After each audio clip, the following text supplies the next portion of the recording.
Hi, good morning, everyone, and welcome to the second part of the sustainable urban mobility episode. Deputy Speaker Ligarda will be joining us shortly. She's been moving around also and is having a little bit of difficulty joining the call. So I will be starting this call and thanking everyone first on the panel. We have I wouldn't say a full room, we have a full screen at the moment of a lot of people who are beaming and smiling and happily able to join our discussion today. And as Congresswoman Ligarda often says, greetings first. Magandang umaga sa lahat ng viewers ng kanyang episode. We've had several already. The last urban mobility episode had over 20,000 views, and people are still looking at it. There's been a great big viewership as well in the other episodes led by my other co-moderator, Attorney Ipat Luna, on urban gardening and a lot of other stuff that's been very doable. And there's more. As we do more good episodes, I think many are familiar with the term the reward of good work is more work, because the demand for more discussions and enlightenment as to what we can do together, what is possible and what we need to change is only going to grow bigger. And so, colleagues, I'd like to, it's my pride to also welcome everyone to what might be one of the most pressing discussions, if not the most pressing discussion in the national arena today, which is all about urban mobility. The key word there is mobility. And it's not about cars, it's not about cycling, it's not about mass transport, it's about all of it together, and about development that, in the words of Deputy Speaker Ligarda, must always be about moving people, not cars. It is always going to be about providing policy means and budgetary support and government support for the majority of the population, instead of the minority households who actually already have the means to move around, and also move around in a protected way because they actually own cars. Unlike 88% at least, for instance, of Metro Manila alone. The rest of the country, that figure will vary. Actually, will become probably even worse, because the ratios of people who are able to own cars is reflective of our current situation, inequality, but also in a way reflective of something that people don't often associate with transport, because this is about ultimately democracy. Who gets to enjoy the most, and who gets to profit the most, and who gets the most priority in terms of government support. So thank you for listening in. We have, as usual, an hour, but maybe we'll go over time again if from past experience. A lot of questions coming in, a lot of comments. I'd like to introduce first briefly our main panel, our speakers. We are mighty pleased, as always, that one of the strongest friends of this country is found time to join us, the ambassador to the Philippines of the Netherlands, Ambassador Saskia Dilang. Thank you very much for finding time again. Your presence is very much valued. We enjoy a lot of support in terms of insights, but also solidarity from the Embassy of the Netherlands. And your presence has always been, you've always been generous with your time. On behalf of Deputy Speaker Ligarda, thank you for joining this panel. To introduce our other members also, to those who don't know him yet, you will be in for a treat because there is a reason why he is considered a global expert on urban development, transportation, and planning. A man in demand, not just in the country, but in many other places as well. calling in from Seattle. A good friend of this, of all cycling advocates, of all advocates of urban mobility. Benji de la Peña, thank you for finding time also. Other members of the panel, a colleague of mine, Celine Tabinga, if you can give a wave.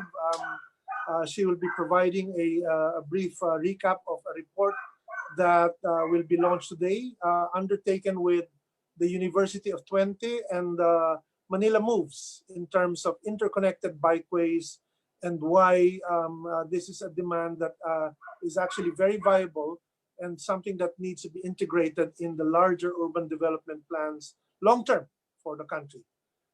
She will be followed by two other colleagues. We almost had her in the previous episode, but now we have her around, the branch manager of Climate Reality Project in the Philippines, Ms. Nazreen Castro. To friends, Nazca, there she is, she's waving. And to close the first round of discussions, we'll also have Len Lenny will be providing a number of insights as well on the challenges of urban planning, but also how businesses are responding and how LGUs have been responding. She will tag team as well with Naz because Len is also a climate reality leader, and we are pleased to have her around. My good friends and all the viewers, we are also most thankful that we are joined once again by our good friends in government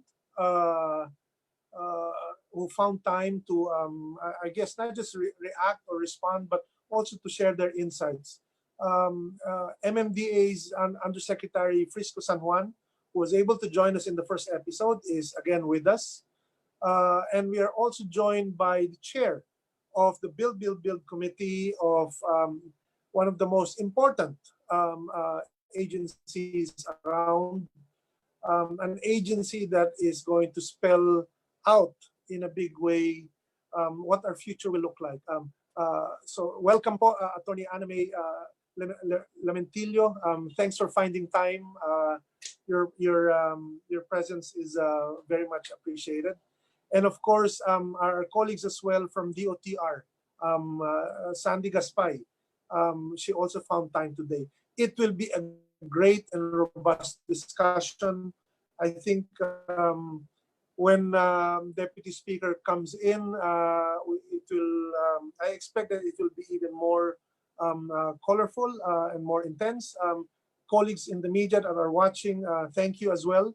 I hope you can get stories out of this current discussion. This is all in. We're all in this current period. A crisis is not something that we should be wasting.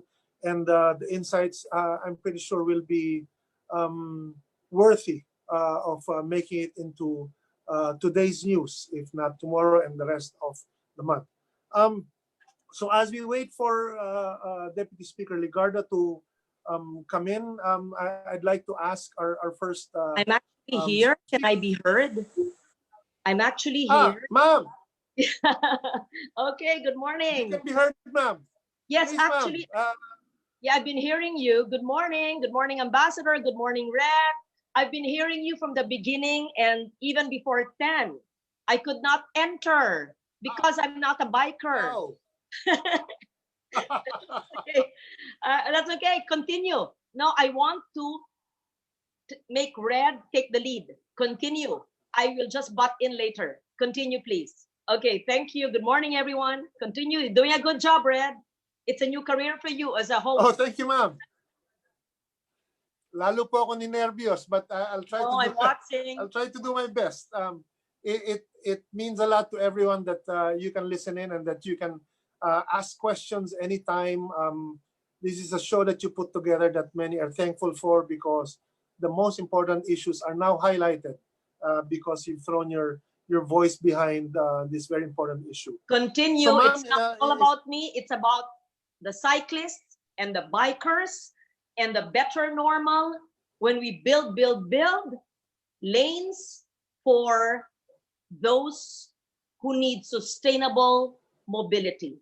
Go ahead and Take it away, as they say, Red Constantino.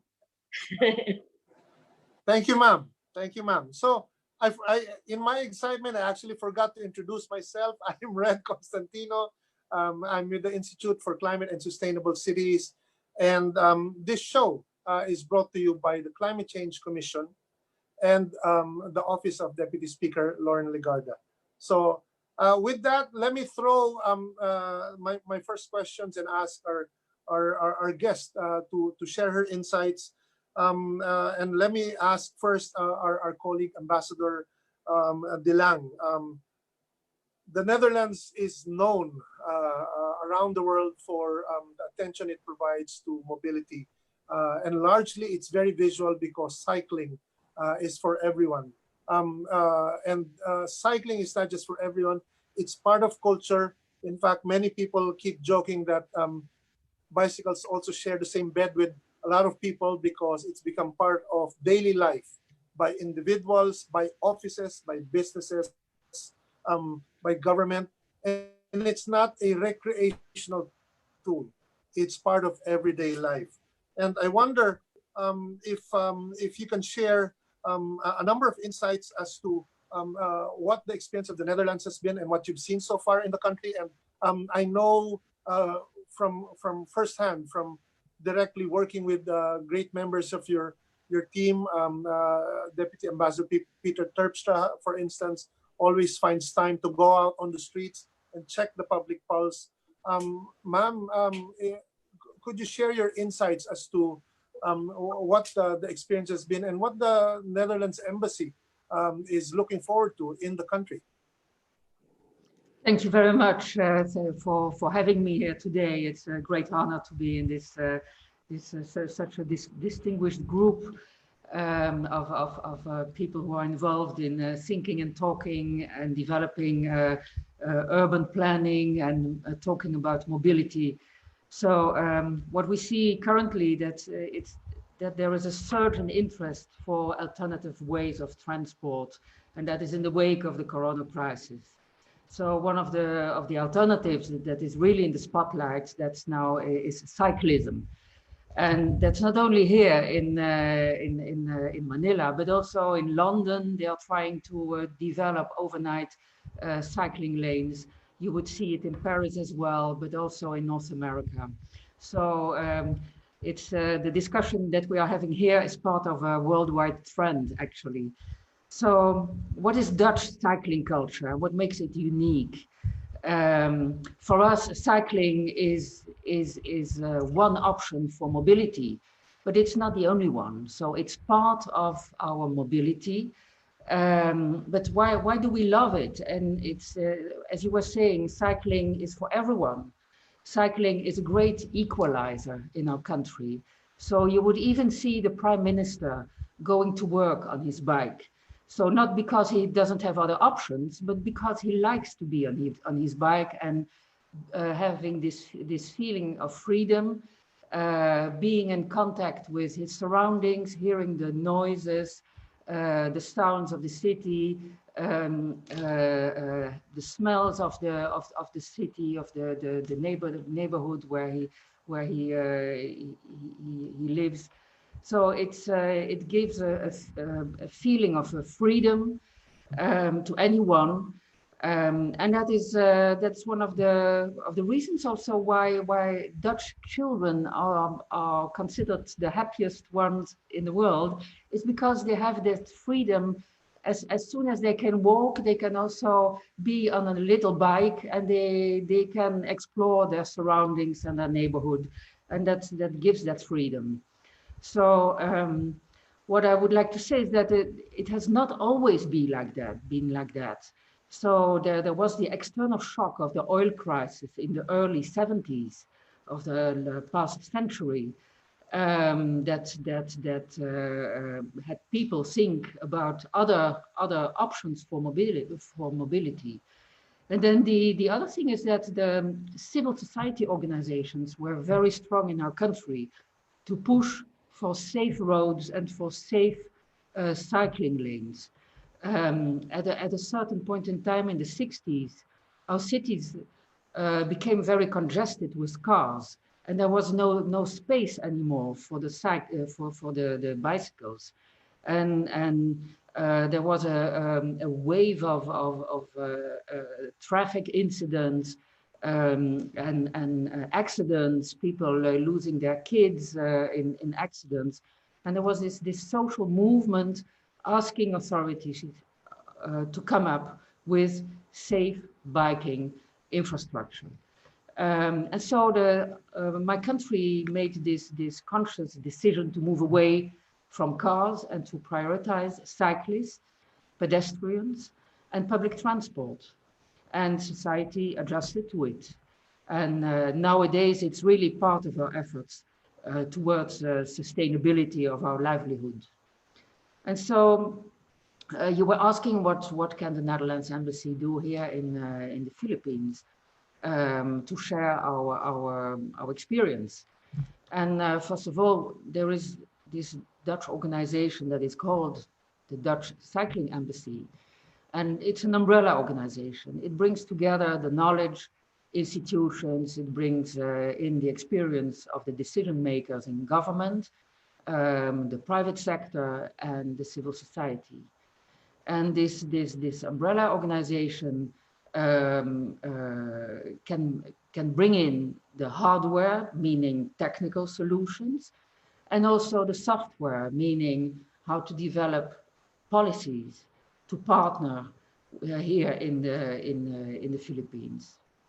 So we don't think that we should impose external solutions, but we think that solutions should be developed in the country, in the cities, with the people on the ground, with the stakeholders who know the situation, and to find solutions with them, including public and private stakeholders. And so that's our first experience here has been in Iloilo. We helped the Dutch Cycling Embassy to organize a so-called Think Bike workshop. And it helped to bring together urban planners, cycling advocates, and businesses to work together on a cycling route map for Iloilo. And you can see it on the, it was presented here.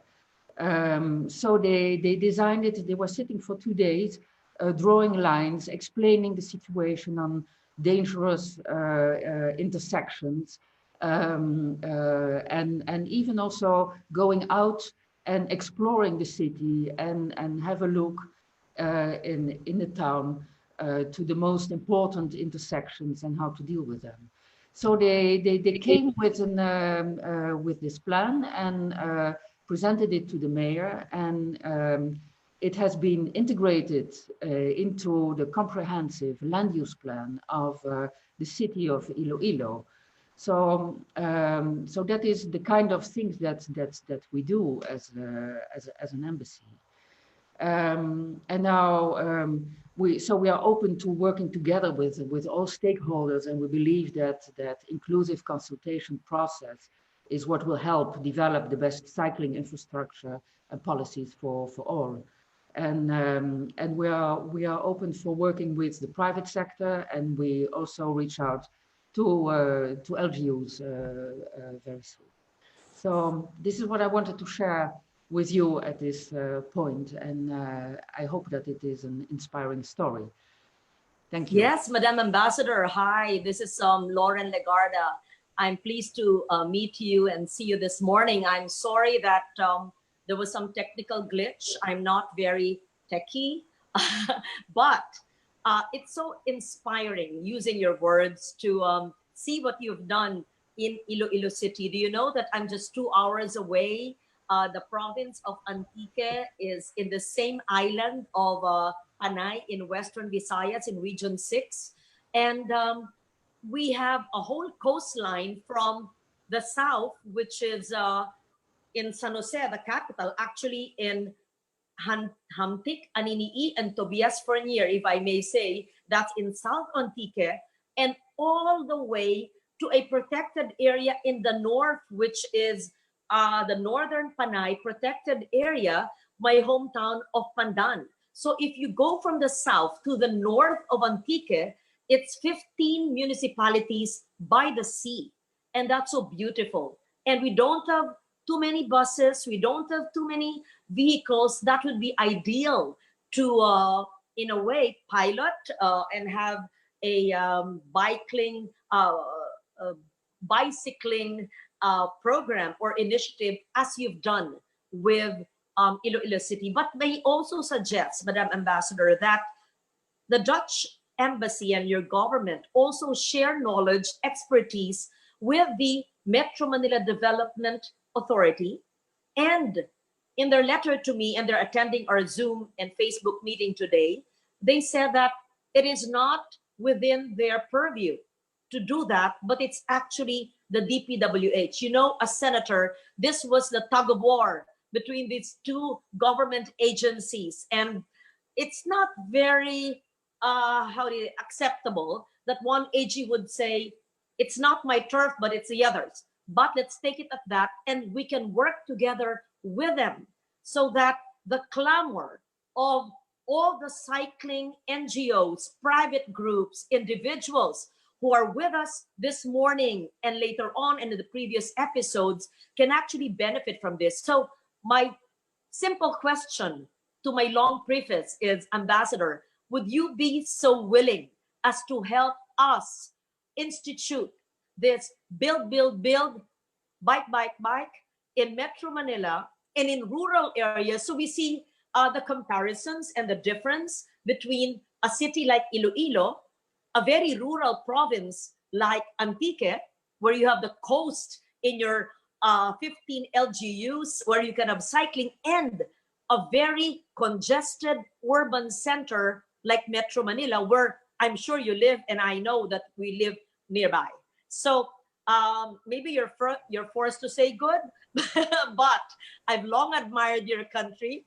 And as an aside, may I just kindly inform Madam Ambassador, Red, I'm sure you'll be interested because you had the climate reality here.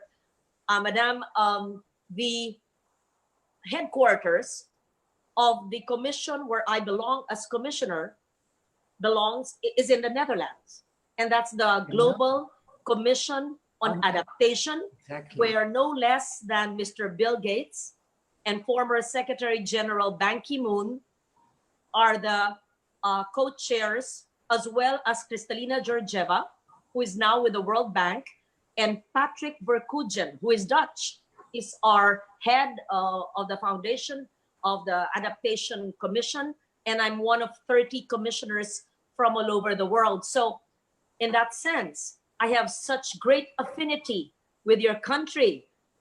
First, with your cycling culture, which I've seen as a teenager when I visited the Netherlands the first time and many times thereafter. And second, because the headquarters of the commission where I belong is in your country. But that's for another subject matter next time. I hope to have you. But back, I'll let you talk now. The reason why I made Red Constantino speak for the first 15 minutes is when I speak, it's never ending. So I will make Ambassador speak now on possible collaboration. We have Ana May Lamantillo, the head of the Build of DPWH, who is with us, a very proactive young lady who's Harvard graduate listening to us. I'm sure Ana May, she came from my office before in the Senate, that's why I say that. And I trained her. And we also have the MMDA, I think Mr. San Juan is also with us, who said yes to our proposal. So may I know, Madam Ambassador, how do we actually operationalize all this knowledge, expertise, and what you're doing in Iloilo City, in Metro Manila, and in other provinces like Antique as well? Thank you, Madam Ambassador. May we hear from you. Thank you very much, and thank you for those very positive comments that you made about my country. And we feel very honored to have such a great fan of the Netherlands here around the table. And indeed, I recognize you as indeed one of the very eminent panel members of the Global Commission on Adaptation, one of the initiatives where my country has been one of the founders. Due to the coronavirus epidemic, this year's meeting cannot take place in the Netherlands as planned, but it will be organized in an online setting sometime later this year. So, well, indeed, we are. The reason why we are participating today in this show is actually also to promote the knowledge that we can share with the Philippines in the field of cycling. And so we are very open to any invitation of local government or of MMDA or any organization, governmental or civil society or private sector, to discuss the issues of biking and to bring in the experts, either physically or nowadays, like what we are doing now in this meeting, in this show, doing it virtually, mobilizing the knowledge and bringing them in, and try to replicate what we did in Iloilo, organize a Think Bike workshop and involve local stakeholders in designing what is required, what is needed. And so if it can then be introduced and integrated within a land use plan like in Iloilo, that's the next step, and that makes it possible then further to mobilize funds for biking lanes. By the way, I would like to say that biking lanes, you need, for some roads, you need biking lanes, but you can design your plan in such a way to use lanes and roads that are not used much by cars, and to divert your bicycles through those streets. And so biking requires some infrastructure, but not in all streets and avenues and roads where you would find cars. So it can be developed in a cost-effective way. And that is also one of the things that our experts would like to always look into, to try to make it cost-effective and to reduce the cost as much as possible. So that is so we are very open to any invitation, and we are looking forward to that. Thank you. May I formally invite you then, because I have here a hard copy, 2 letters. I wrote the Metro Manila Council, and they responded to me. And the MMDA, Mr. San Juan, is also with us, and they would probably later comment on what you said. That I know in your letter to me as well, which I have a hard copy here, you have a senior policy advisor, Mr. Kevin. With here, indeed. With yes, us. Who's also with us. Great. And perhaps what you did in Iloilo can be operationalized in Metro Manila. It's challenging because of the buses and the trucks and the highways, but it doesn't necessarily have to be in EDSA, the polluted highway, although it would be best. Because imagine, from Monumento in Caloocan to Ayala, that's only, I believe, 15 kilometers. If the DPWH and MMDA would correct me. I lived in Malabon when I was a child, and that's near Monumento. And I know that it's only 15 kilometers. It took me 15 minutes or 20 minutes when I was young. It takes now 2 to 3 hours because of the traffic. And so, Madam Ambassador, I hear you loud and clear that you're willing, you have the expertise, the knowledge, the resources, and it's your culture that you want to share. And so you're, of course, awaiting an invitation. I'm formally inviting you. And thank you for reaching out in your email letter to me and immediately saying yes to joining us in this very informal Zoom session, which is live on Facebook. Now you're being seen in Antique, in Iloilo, in many parts of the world, as well as in the country. And so could you please stay on with us as we see other advocates of cycling, and you may comment at any time. This is very informal. Okay. It's not a Senate hearing or a congressional hearing, and we would love to hear from you when Ana May Lamantillo of the DPWH and Mr. San Juan would comment so that you can help us with this. But this is not the first and last time. After this, we will have Zoom meetings, not necessarily for a show, so that you can help us plan how Metro Manila can be decongested and instead use bikes. May I also, before I let you go momentarily, tell you that the late Senator Heherson Sonny Alvarez, when I was a young journalist, sent me to the Netherlands to study the polder system on the importance of conserving water. It was a man who's an expert in water, aptly called Mr. or Dr. Waterman. I hope he's still alive. And he taught me 20 or 30 years ago about the polder system.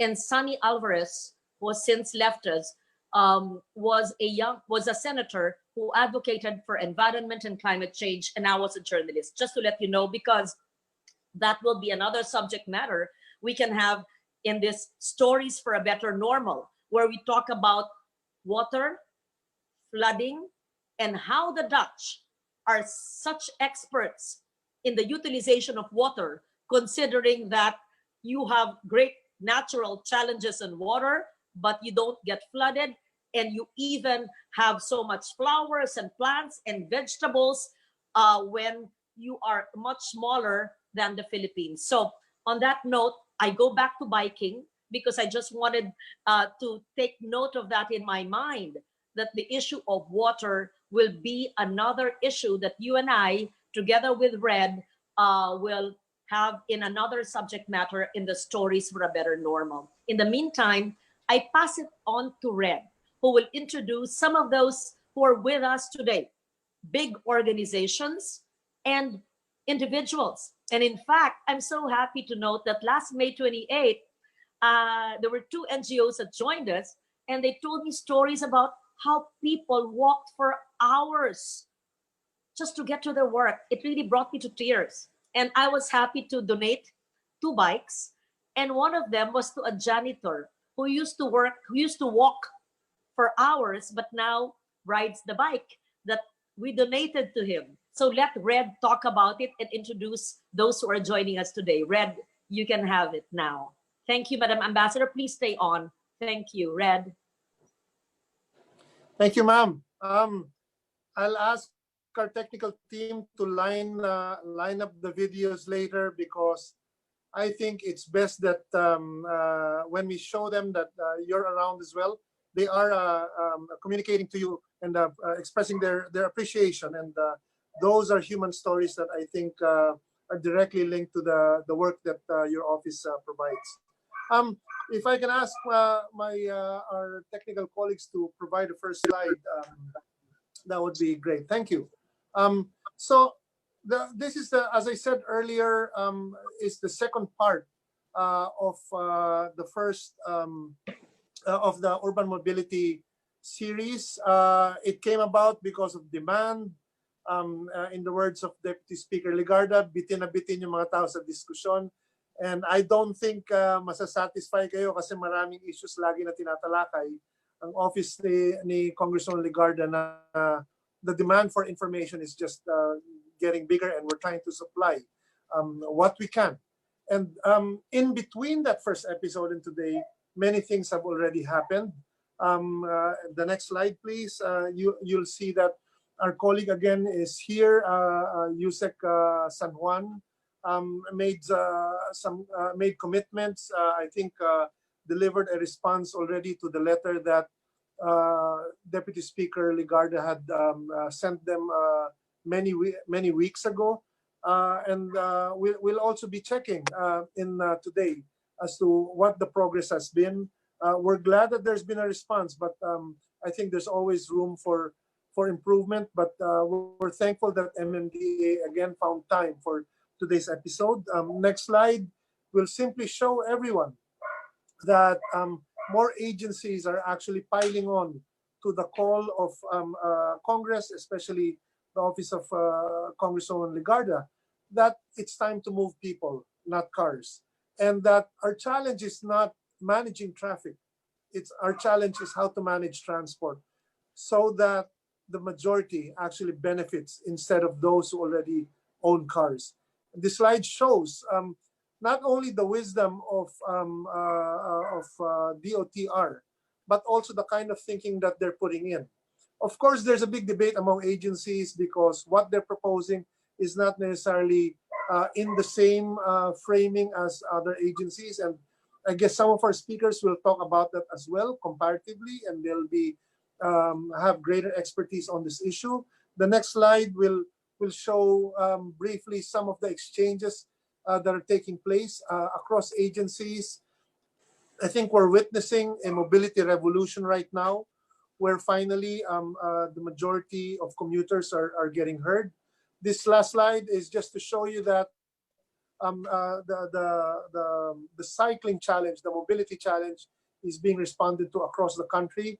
Maupay nga aga sa ating mga kasama nating mga waray. These are just 3 colleagues of ICSC that cycle daily to work. On one end is Ruel, who travels, cycles 70 kilometers weekly to go home to his family. He's a big part of the security and maintenance of our hybrid geothermal solar facility in Tacloban. Glinley is on the other side. He bikes over 62 kilometers one way from Tacloban to his hometown in Abuyog. And daily, in closer, it's a 7-kilometer ride. Kenai, our office administrator, does the same. A single mom who's managing not just our facility in Tacloban, but also 7 children and 4 grandchildren. The option for cycling and mobility is not really about cars. And when we talk about cycling and walking, those are not alternatives. Those are mainstream. And we're pleased to have with us our first speaker, who will not need slides because we will want to hear more about what he has to say. He approaches this from a larger perspective because it's, as we've always said, it's not about cycling or walking alone, much less about cars. We need to look at this in totality, and we need to see also whether our experience is really unique and what other countries have experienced, and is this really such a hard thing, or is it something that reflects more the need for changes in mindsets? Benji, we are pleased to have you around, and I'll stop talking here, and we're now all ears. You've seen a lot of the debates taking place. I'm pretty sure some of the positions that appear very old to you because you've heard it from other countries. We'd like to hear how others have surmounted this, and why. Is it really a technical problem? Is it a mindset issue? Is it a democratic issue as well? Is it all together? What is in store for us? Benji, please. Good morning, Red. Good morning, Deputy Speaker Legarda and Ambassador De Lang. Thank you for having me. It is everything, right? So Enrique Peñalosa, the mayor of Bogota, the 3-time mayor of Bogota, used to say that transportation is not a technical issue. It's a political issue. Right? The technical solutions can be found, but the politics that we have to get at is who is more important, right? And he also likes to say that a protected bike lane on a major road is a statement. It's a moral statement that says people who can only afford a 1,000 peso or 2,000 peso bike are as important in our infrastructure as people who can afford $500,000 cars. So that's the core of it. And what we need to do is the shift, right? And let me just state this very clearly for anyone, because this is my rule. If you believe that we are facing a climate crisis, you have to be for protected bike lanes. There's no way that you, in your head, you can hold those two truths in opposite. Now, yeah, we have a climate crisis we're facing, but we can't do bike lanes now. Maybe later, maybe we'll build something and it'll take us 5 or 10 years. We need to change that completely. If you believe that the planet has an existential crisis of climate change, then cities have to build out full protected bike lanes. And no disrespect to Ambassador De Lang, I heard her use the term that I always fails, it grates on my ears and I'm sorry, Ambassador, not an no offense again, but people say alternative transport when it comes to walking and biking. My good friend Sue Zielinski, who built out bike culture in Toronto and Vancouver, used to say, calling biking and walking alternative transportation is like calling women alternative men. Biking and walking is transportation. And it's time we recognize that in the way we invest, in our policies, the way we build out. So one of my first recommendations is we need to be counting. And I really appreciate the work of the bike guardians who have been doing bike counts on Commonwealth. They did a pop-up bike lane. MMDA took out, and I really don't understand MMDA. Sorry, Yusek. But they counted how many people were passing, and their numbers were about 2,400 every 2 hours. If you took that same number of people in cars, it would stretch 30 kilometers, right? And with bikes, just standing, it would be about nearly 2 kilometers of road space only if you had to. So we need to use our road space really, really well. We need to be counting the people who are walking and on bikes, and we need to invest in that infrastructure. And yes, bike lanes on EDSA, not on the sidewalk. I don't understand why people are proposing that, and they call it elevated. That's not elevated, that's just raised. People who are proposing to put bike lanes on sidewalks have probably never walked the sidewalks of EDSA because they don't exist. Right? So we You're need them. so correct. You're so correct. Yes. I was wondering why MMDA actually said these pop-ups are not good because they could be dangerous. So make it less dangerous. Don't make it dangerous. We need protected, dignified treatment to our cyclists. You're correct. We should not relegate them to the sidewalks. They belong to the streets. So devote 1/3 of the EDSA highway to bike lanes. I won't interrupt you. Okay, I just wanted to make that comment. But the words dignified, fair, equitable should apply to bikers, to cyclists, to pedestrians. Our land and the streets, the roads are common areas. These are the commons which must be shared with people who cannot afford to buy a 1 million peso car. And those who walk for 4 or 5 kilometers for 1 hour or more are entitled just like you and I who can afford a car. So I hear you loud and clear while you are in Seattle and I am in the Philippines. Okay, continue.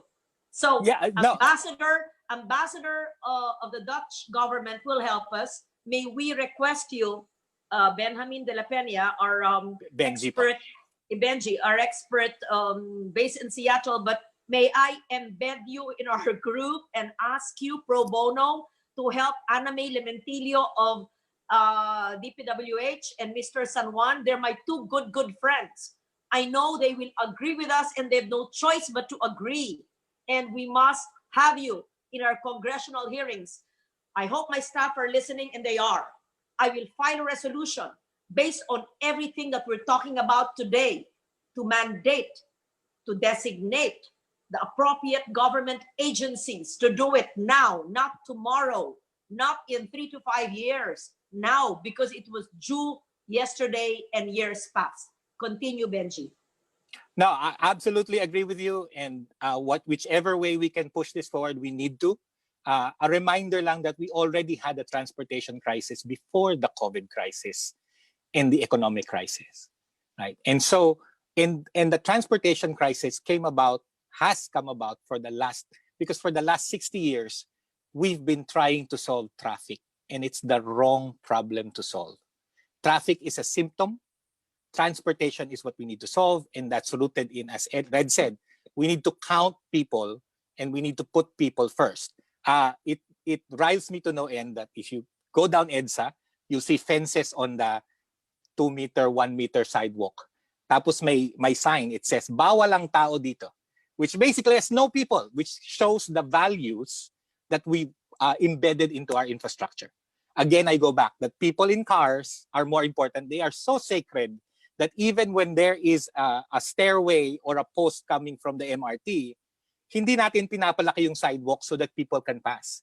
We keep it narrow and people cannot fit. And now we expect people to bike on that thing. So I think the people who are proposing on sidewalk are not aware of the national transportation policy calling for sustainable mobility and active transportation, are not aware of bike standards, which nearly every system from ASHTO, NACTO, even Indonesia's requires 1.5 meters for one single lane, and it should be double for larger highways so that you're basically filling up one car lane.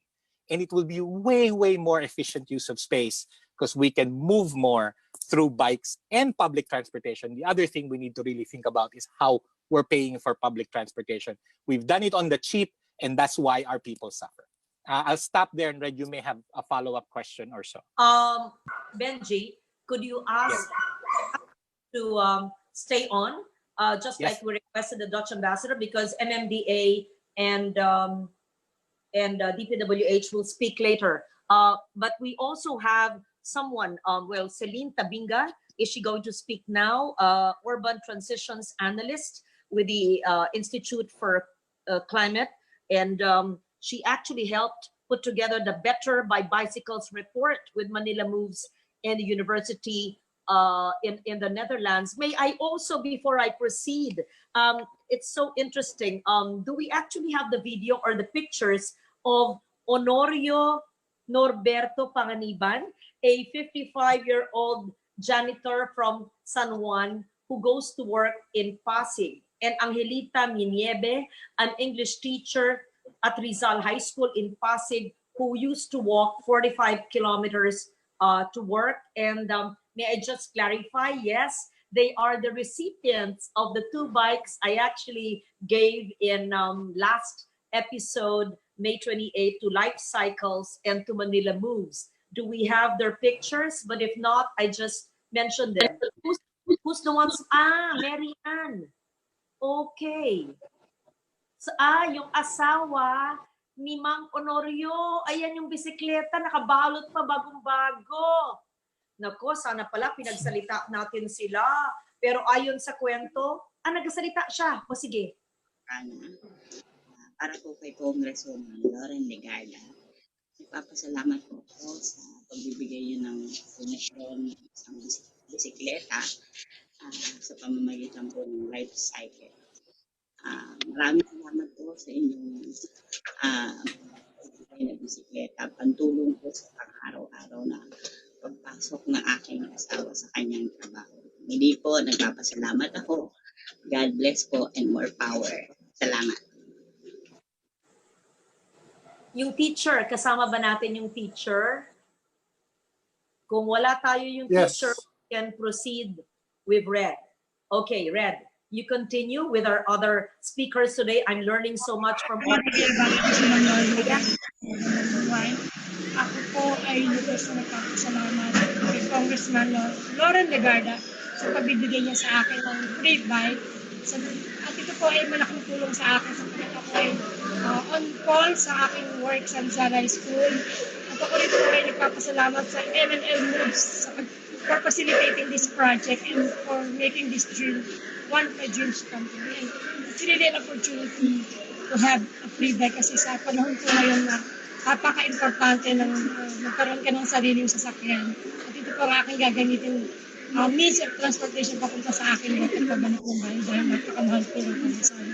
Maraming salamat po sa inyong lahat. God bless. Okay. I am so excited. Mary Ann at yung asawa ng janitor at ang ating teacher.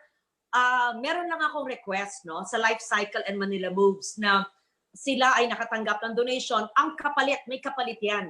Magtanim sila ng gulay sa kanilang bahay. Red, bahala ka na dyan ha. At papakita nyo sa akin yung litrato nila na may bisikleta at merong mga naresikulong mga paso at bote lata plastic. Nanunood si Sonia Mendoza. Text ng text sa akin. Masipag mag-text. Ayan. Mother Earth Foundation. Partner natin ang Mother Earth Foundation. at ang Institute for Climate and Sustainable Cities, at saka ang Climate Change Commission, at saka ang Climate Reality Philippines. Napakasipag ni Sonia mag-text. O Sonia, lahat ng ating nagbibisikleta ay mag-Zoom conference ka, magtuturo ka ng ecological solid waste management. Yan ang kapalit ng ating pag-donate ng bike. Dahil ako'y nagaganahan sa episode na ito, magdo-donate pa ako ng isa pang bike. So either Life Cycles or MNL Moves, gusto ko yung talagang nangangailangan ha, yung talagang gustong-gustong magka-bike, either janitor o teacher or frontliner, ha? Maski sino. So isa pang bisikleta, pero ang tanong ko, sino makakasagot yung susunod? Introduce mo na. Safe ba sila mag-bike? Do we have protected bikeways? Si teacher at si janitor. Biniyayaan ko nga ng bike. Paano sila nag-bike? Baka mabundol pa sila niyan. O, Red, sino ang susunod natin magsalita? Pagsalitain na natin si Ana May at si San Juan. Oh. Yes, ma'am. For sure. And I will make sure that Life Cycles and Manila Moves, si Aldrin and si Keisha, will make sure that they plant as well. Kasi dapat, as you always say, sabay-sabay, sama-sama. Dapat hindi pinipili. Kinakailangan magkasama yung pagtatanim at pagbibisikleta o paglalakad ng maayos. Our next speaker po will be Celine Tabinga. But if I can, I actually wanted to ask Benji if he can spend maybe 3 minutes. Sure. He had one of the most, I think, cogent positions. I think very logical, which I think Deputy Speaker will really would like to hear. The proposal, especially because she had sponsored the Better Normal Bill and will be the main spear battling for sustainability in the response to the pandemic. You had a proposal before regarding service contracts. Is service contract lahat? Buses and jeeps, do it now while we have the opportunity. It's going to be, of course, back of the envelope calculations, but it's not going to be so far off the mark. You initially projected maybe 5 or just 10% of the total stimulus package. Could you give us a recap of what the idea is and why it's compelling and why it can be part of the future, not just during quarantine? It starts from, ang problema ng public transportation natin is that it's built on the boundary system. Right? And everything is hung on that. It's entrepreneurial. So yung kinikita ng driver is only what he can earn above the vehicle rent. And because of that, all the kinds of bad driver behavior we see is actually determined by this hyper competition. And we know this doesn't work. So this moment where we stop because of the quarantine, right? And now we're going to GCQ and we're trying to restart the economy. Public transportation is key. And if we move quickly to service contracting is simple. The government pays the operator and the driver to run their routes. What will that buy us? One, because DOTR, rightly so, is requiring lowered loads, diba? 50% lang. So instead of konting ipit lang po, waluhan yan, we say, hiwa-hiwalay po, apatan lang yan. Diba? Because so that we're not transmitting. If the government is paying the operators and the drivers to run the routes, then they don't have any risk of not having income. Diba? They don't run the temptation of overloading. So that's one part, which is protecting, preventing public transportation from becoming super transmitters, right? Super spreaders or super spreader events. And second is our workers have been out of their jobs for nearly 3 months. They need to get back. Our factories need to work, right? And we need to have all of those vehicles open and carrying as much as they can. Nakita natin yung scenes last week. People waiting for hours, right, to try to get to the office. They don't do that because they think it's fun.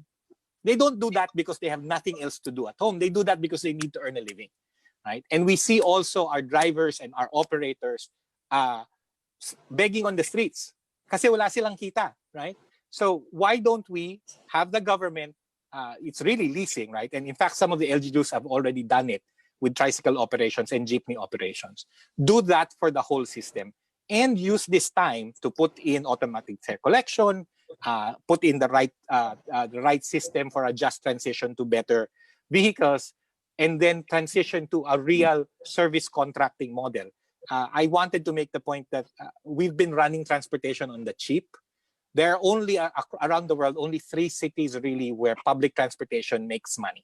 Everywhere else, the fare box is not enough to pay for transportation. It's just Tokyo and Hong Kong because real estate pays for they build real estate that pays for the transportation. And Singapore because Singapore builds out all of the infrastructure and buys the rolling stock and then hands over operations. If we want our cities to run better and to be competitive, we need to move to service contracting, and we need to do it now because the opportunity is now, right? It's right here. As you said, as Paul Romer, the Nobel Prize winner, said, a crisis is a terrible thing to waste. Benji, I'll get back to this point later, Sure. but just a very, very quick response from you. So that plan, will it bankrupt the government, or is No. it affordable? Hey, in the whole economic sense, if you remember the numbers before, right? What was the cost of traffic congestion on a daily basis in Metro Manila? 5.4 billion yung estimate ng JICA pesos, right? And that's just traffic congestion. It's not counting the hours lost by workers who have to wake up 2 hours ahead, line up for an hour to get on the MRT, and then 3 hours on the other side. So the economic cost is being borne by the system. So ang question lang is, who is going to bear it? Are we making people bear it? Or can we spread that and have government and taxpayers bear it so that we have efficient public transportation? Was I correct when in my recollection, Yeah. that you said the back of the envelope calculations it's probably about 5%, thereabouts, Yeah, of the 7 to package? 5%. Yes, so mga 30. My back of the envelope is about 32 billion a month. Caveat, that's just Metro Manila. No, I think Manila Move as One coalition has better numbers in their call for 110 billion investment in transportation. But again, you quibble about the cost. It's like, ito ba yung presyo o ito ba yung cost? Diba? Is it what we're paying for or what we're losing? Right. And I argue what we're losing way more than we would ever pay for it. Loud and clear, Benji. Thank you very much. And so I'll pass on to the next speaker, Celine Tabinga, who is the Urban Transitions Analyst with ICSC. We have several more speakers lined up. So Celine, over to you. Next slide, Maraming please. salamat, Sir Red. And magandang umaga, Deputy Speaker Lauren Legarda, at sa lahat ng sumusubaybay sa atin ngayon. Next slide, please.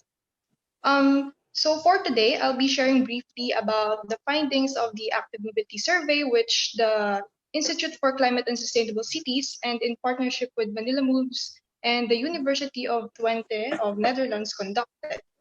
So first of all, active mobility, or sometimes called as active transport, refers to a form of transport that mainly uses physical movement or human power. So basic examples of active mobility would be ang pagbibisikleta or ang paglalakad. So the reason why we initiated this study is because we want to be able to get the perceptions of road users in Metro Manila who are cycling. And so we can measure the levels of active mobility here in terms of ilan ang mga nagsicycle sa Metro Manila, where are they cycling to, what destinations, and what roads are they usually traversing. So the survey was distributed online, and it ran for 3 weeks, spanning from last November until December of last year. So we were able to gather key information from 407 respondents. Next slide, please. So ito po yung profile of respondents, and as you can see, most of the respondents are residents of Quezon City, Makati, Pasig, Manila, Mandaluyong, and such. And they also have, and most of them have an average travels an average of 10.8 kilometers distance to their common destinations. And then we also found out that their daily average spending on commute amounts to 132 pesos. So out of the 407 respondents, 80% of those are bike owners. And sa mga bike owners po na iyon, 55% of those cycle for 3 or more days every week.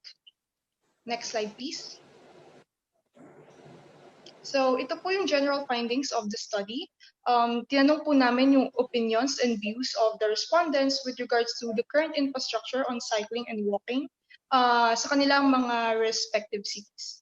So lumalabas po in both cases of cycling and walking na there is a significant concern regarding safety. And ayon po sa mga respondents, meron po high levels of dissatisfaction when it comes to the quality of sidewalks and bike lanes. And then majority din po say that there is a significant lack of infrastructure to support both modes. Additionally, when it comes to cycling, almost half of the respondents say na kulang yung end-of-trip facilities such as shower rooms or even bike parking in common places such as school or work na very crucial especially for bike commuters. And then we also asked the top 3 motivations as to why the respondents are cycling and walking, and it shows na ang number 1 motivation for both cases would be due to health reasons. And then kasama na rin po doon ang to save time or to avoid traffic. And then most importantly, we also asked the respondents to give us to give us the changes that they want their cities to improve on. And lumalabas na for both modes, connected bike lanes as well as connected sidewalks and footpaths ang number 1 intervention na gustong mangyari ng mga respondents. Following that, they also want better and more infrastructures. For example, for cycling, segregated bike lanes and protected bike lanes come in second, and then followed by better facilities at work and school. So for walking naman, wider sidewalks come in second, followed by better enforcement for illegal parking. So next slide po. So we also asked kung saan yung most traversed routes nila, and here you can see the top 10 routes. As depicted, yung yellow-green lines, ito po yung top 10 most used bike routes according to the respondents.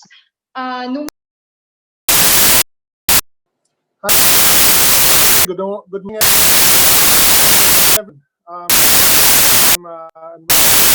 Welcome to the second part of the urban sustainable urban mobility.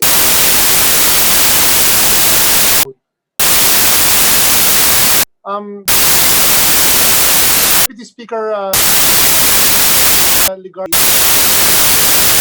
joining us shortly. She's around also and has had difficulty join. So I will be starting this call and everyone first on the panel. We have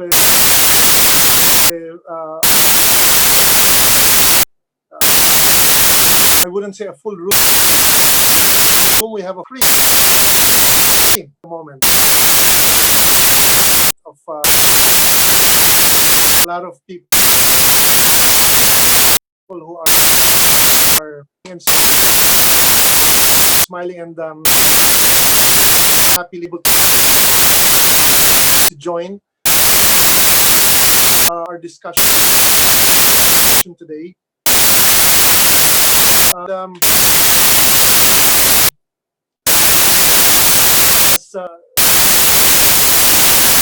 Congressman Ligardi greet first. Magandang umaga sa lahat viewers ng episode. Several already. The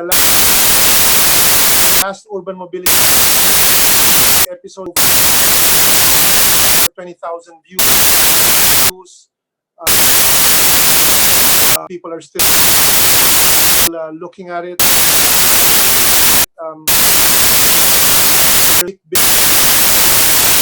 Big view as well. In the led by my other moderate attorney Ipat Luna on gardening and a lot of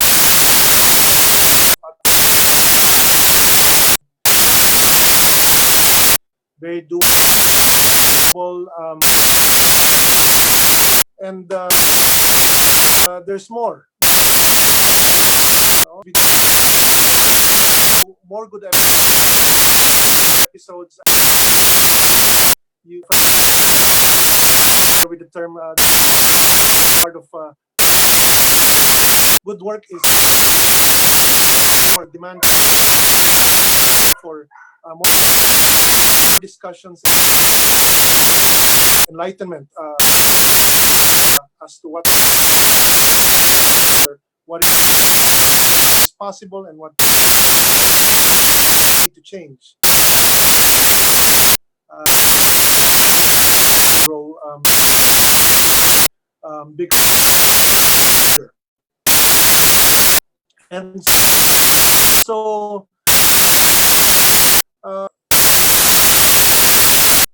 colleagues,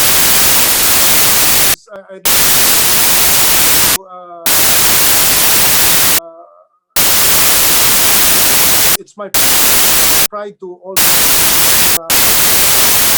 welcome discussions, if not this discussion arena, to all urban mobility. Key there is it's not a mass transport.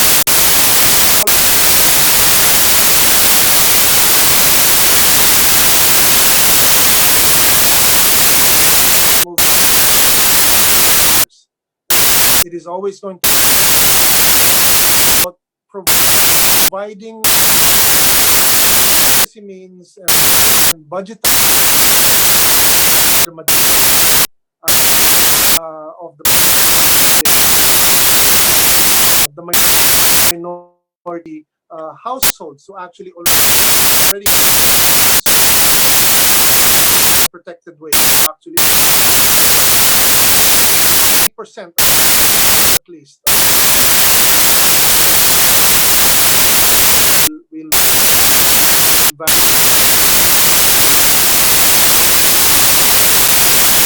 be even worse because of cars reflective of our current situation, inequality. So,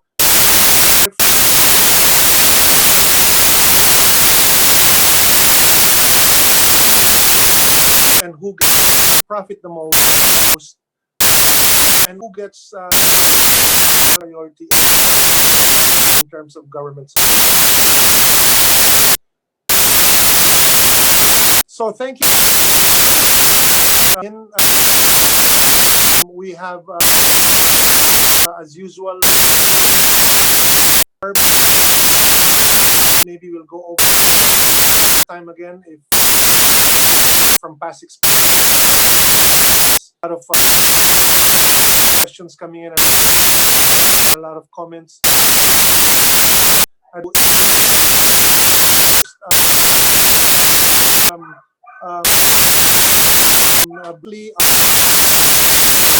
Our main our speaks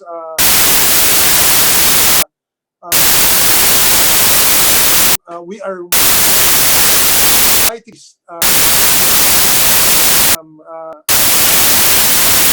as always that one of the friends of this country is to join us, ambassador to the Philippines of the Netherlands, Saskia Dilan, finding time again. Your presence very much valued.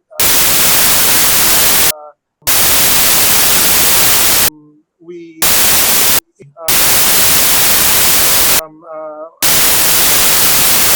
or terms of insights, but also from the embassy of the Netherlands. Your presence has been, you've always been generous. On behalf of Speaker Legarda, thank you for this panel. To introduce our other members, also to those who don't know him yet, be in for a treat because there is a reason why he's considered a global expert on planning, demand, not just in the well, a good friend of this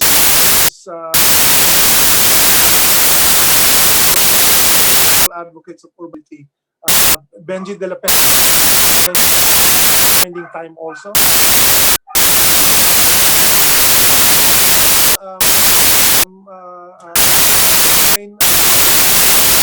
If you can give away a brief that will be launched today, and in terms of interconnected, this is a very viable urban development. She will be followed by two other courses. We almost we have a branch manager of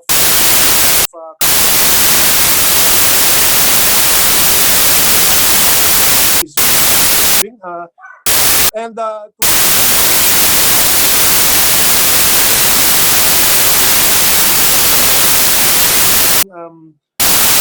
number of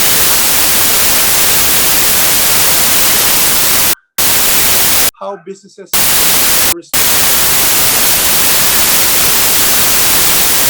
well with so and we are pleased to have I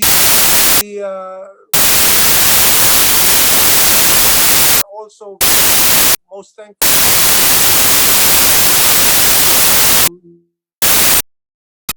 by our good friends in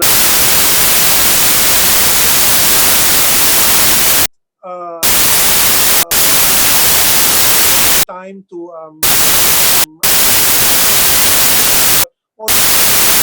also to MMDAs to join us and with us.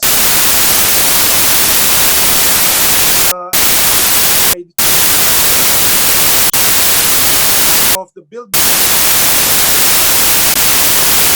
one of the most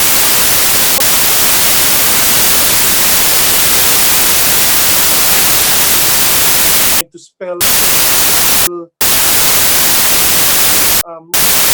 what our future. So welcome.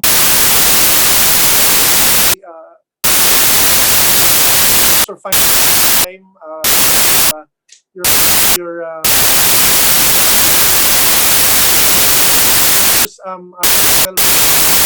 from DOT.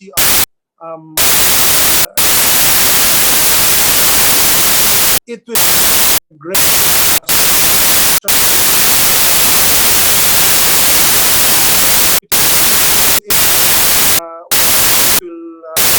I expect that it will be even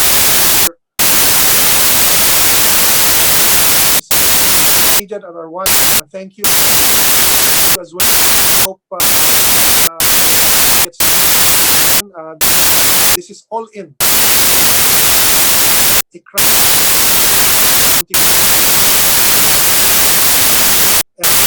And the inside worthy. If not too much.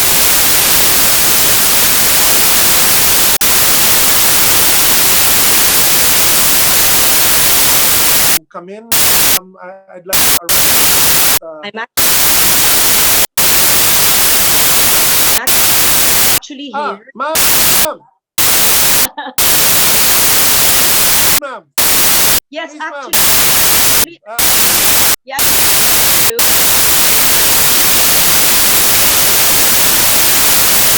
Even before 10, I could.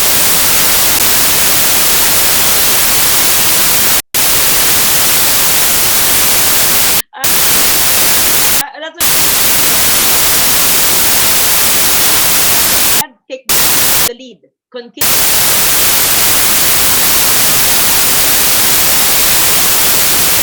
Continue doing a good career for you. Thank you. Lalo, I'll try to do. I'll try to. It means a lot to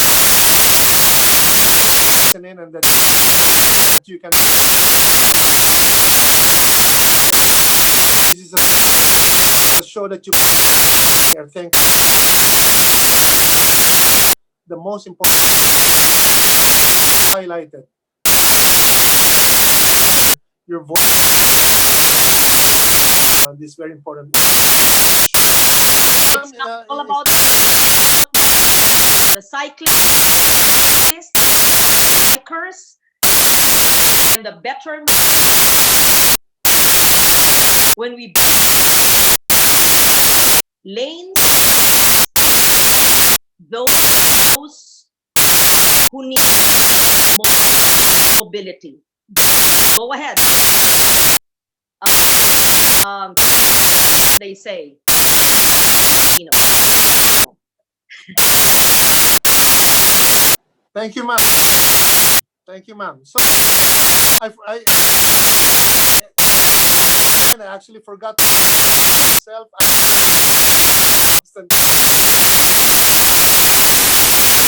I'm climate and sustainability. This you by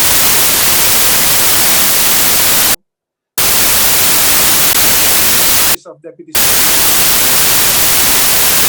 So with that, let me throw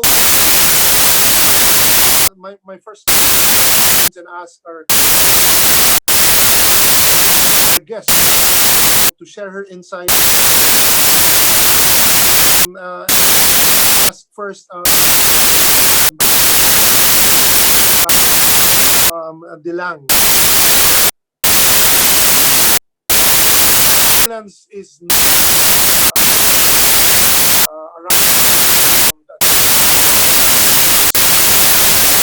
to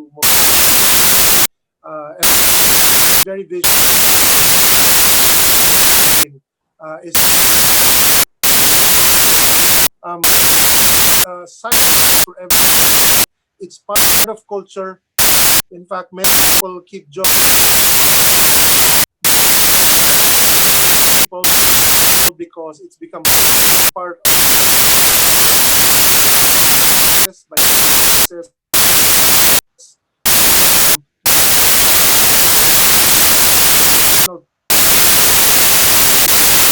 life. And I can share what the experience of the Netherlands has been. I know first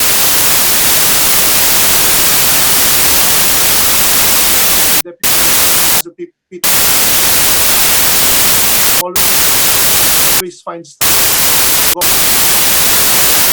pulse.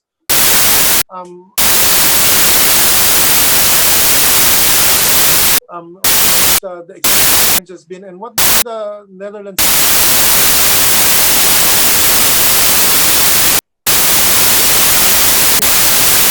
Thank you very much for having me. Great honor to be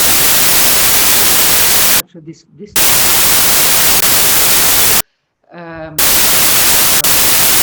people who are involved in developing urban plans, talking about mobility.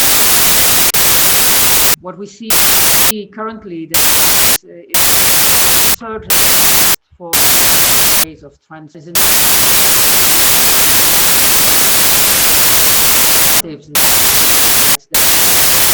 That's now that's not only here in Manila, but also develop overnight cycling lanes. See it in Paris, also in North America. So it's that we are of actually. So Dutch cycling makes it easy.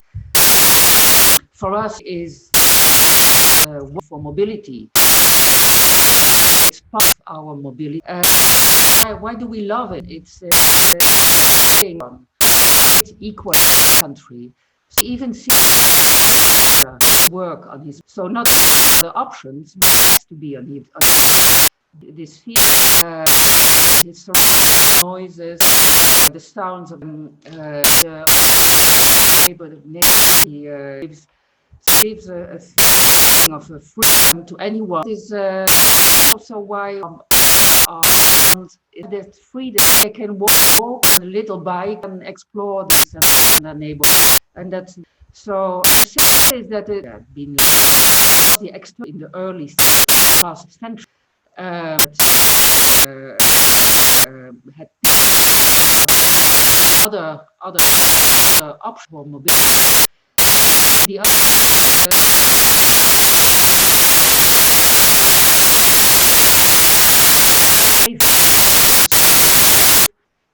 lanes. At a certain point in time in the 60s,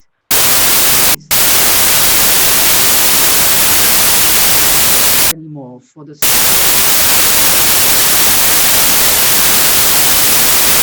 a wave of traffic in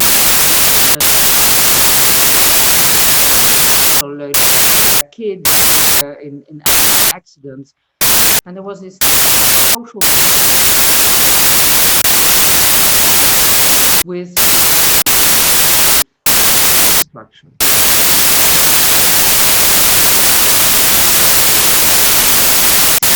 From priority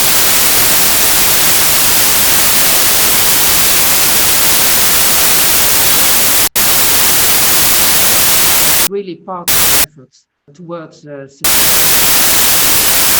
so you were asking to share our there is Dutch organization that is called cycling embassy together is to bring the decision government society and this uh, the hard meaning mean develop part here in the, so we don't think that we have solution in the city, the people on the ground, the stakeholders who know the city, and the stakeholders. So that's just experience in Ilo helped the so-called. It helped us to work together, cycling with Ilo. And you can see presented here. A drawing line on dangerous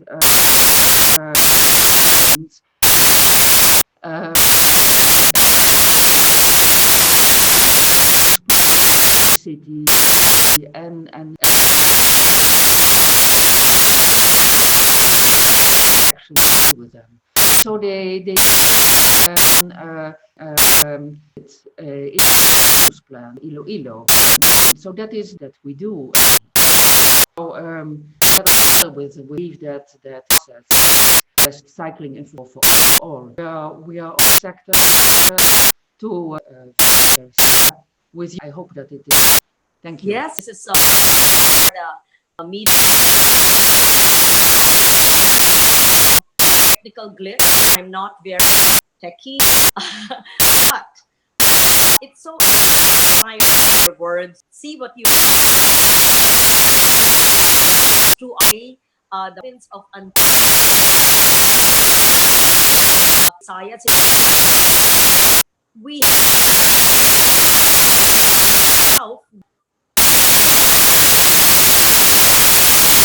anini and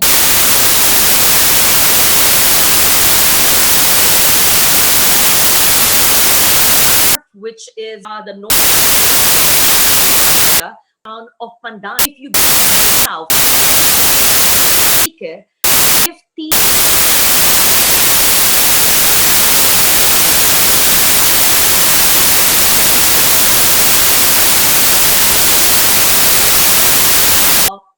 pilot and have a bicycling program.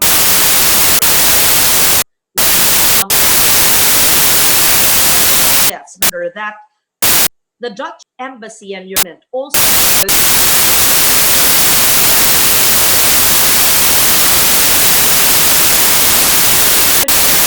they're attending our Zoom and Facebook.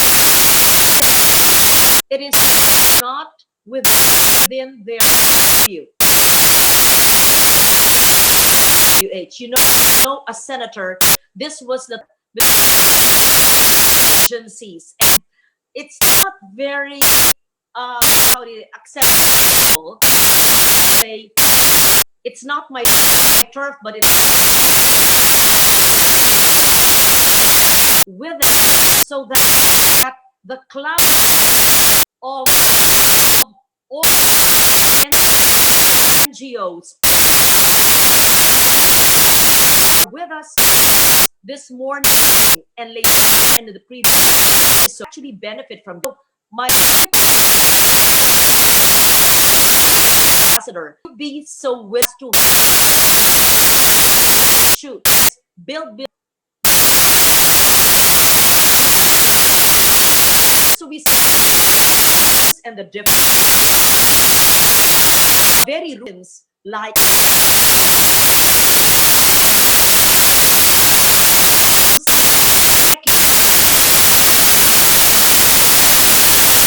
Metro Manila, where sure you live your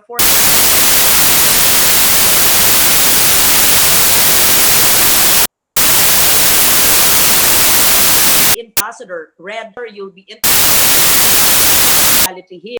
Madam headquarters commission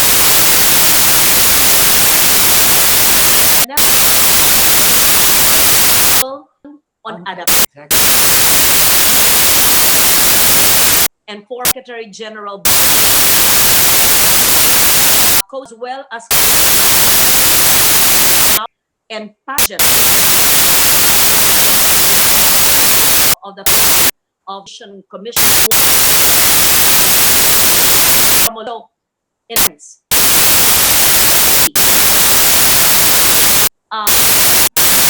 With your cycling culture, which I've seen as Netherlands the time and after, and second, the headquarters of the that's for another back. The reason why I made Red Constantino speak the first 15 minutes is when I speak on positive DPWH very active young listening and we also to our proposals how knowledge, expertise, and antique. Maybe here. And thank you for those comments about my fan of the event. I recognize indeed members of the commission initiative where my country is of the fund due to the not take that will be online setting here. So, we are this show is the knowledge with the Philippines, and so we are government or the organization to this and to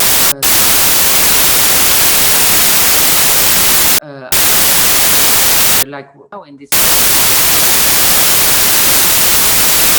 the knowledge in try to replicate organize and in local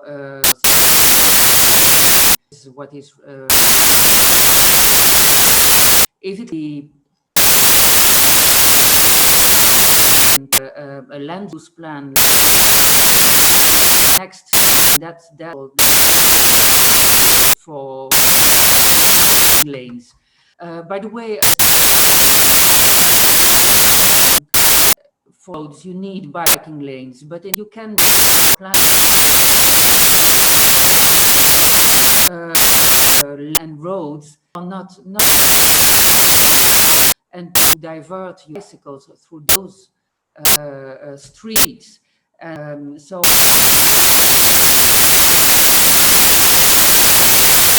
in avenue cars, so and that is also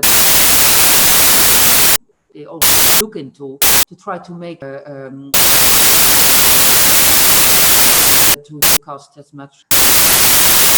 It is open to any invitation, and we're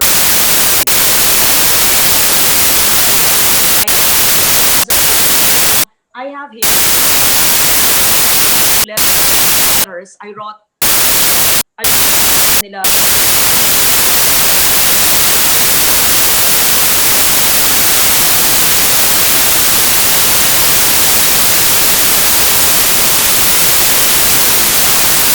have the hard copy here.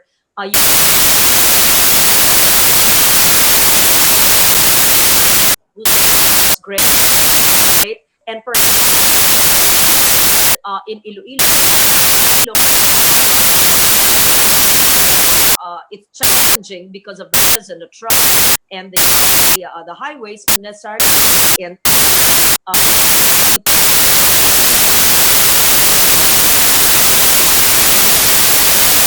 Ocan to Ayala. That's only 15 kilometers. If, the I near Mono only hours. Madam, you have the expert knowledge, the resources, your culture you want to share, and so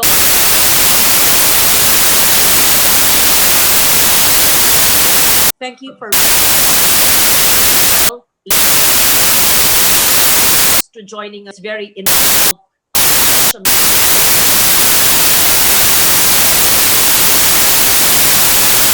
law in many parts of as well as in, and so as we advocating at any time or and to him and Mr. San comment help us with after that can help can let you go more you son sunny of the young journalist important water it expert in Mr. or Dr. Water. I hope he taught me 20 or system and Sunny Alvarez was since left us was a senator advocated for a climate change and journalist just to let because that will be an object matter we can have this story about better normal where we talk about water flooding experts considering natural but you don't get have so much and when you are much so on that back to biking to take note of that in my mind issue of water will be another issue that when I together with have another subject in the story for a better normal time pass it on who will introduce some of those for which today big organizations and divisions and in fact I'm so happy to note that last May 28th there were two NGOs and stories about how people walked for hours to their work. It brought me to tears. And I was happy to donate 2 bikes. And one of them was to adjust used to work to walk for hours, but now rides the bike that we donated to him. So let Red about it. Introduce those who are joining us today. Red, you can have now. Please stay on. Thank you, Red.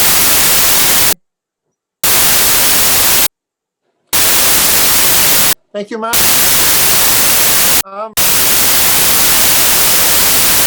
I'll ask our technical to line up the video because I think it's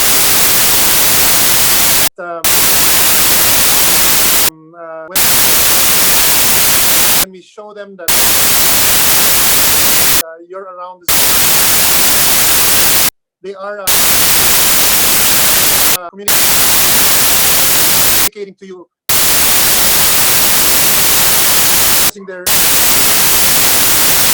their patient, and those are human stories that I think are directly linked to the work that provide.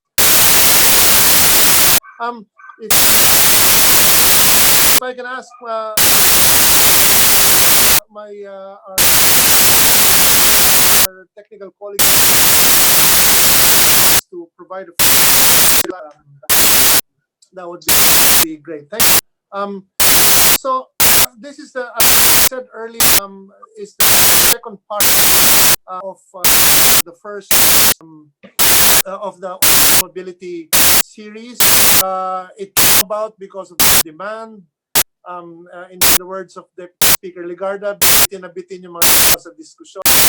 And I don't think masasatisfy kasi maraming issues lagi kay ang office ni Congressman Ligarda na the demand for information is just getting bigger, trying to supply what we can.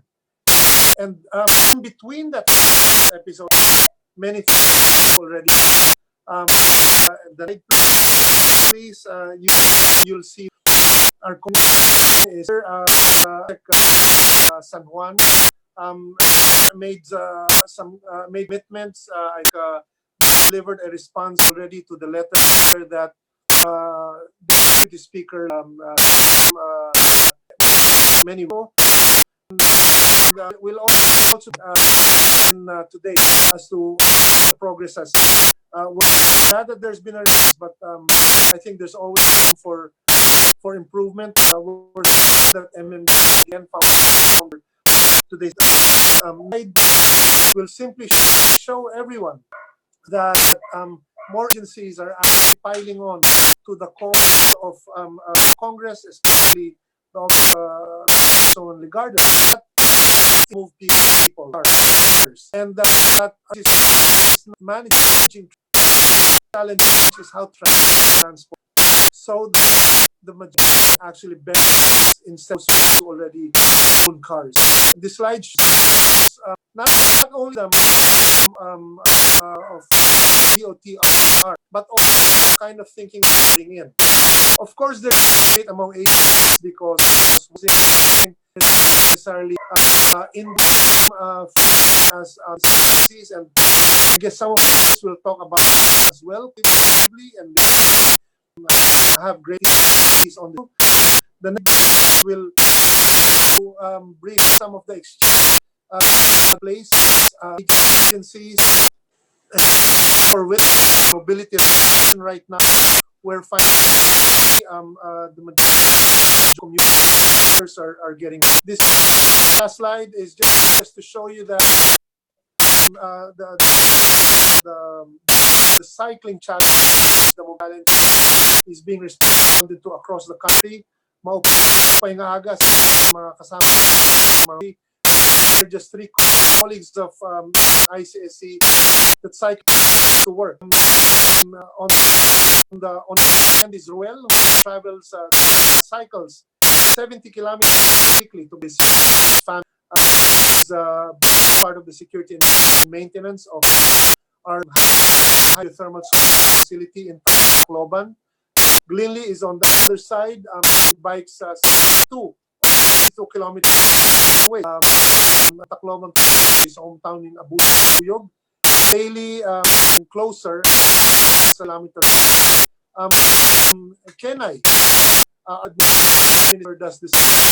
A single mom who's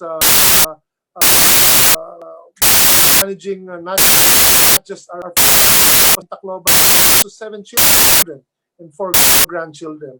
The option mobility is not really about cars. When cycling and walking, those are not alternatives. Those are mains. And nice to have with us our first speaker who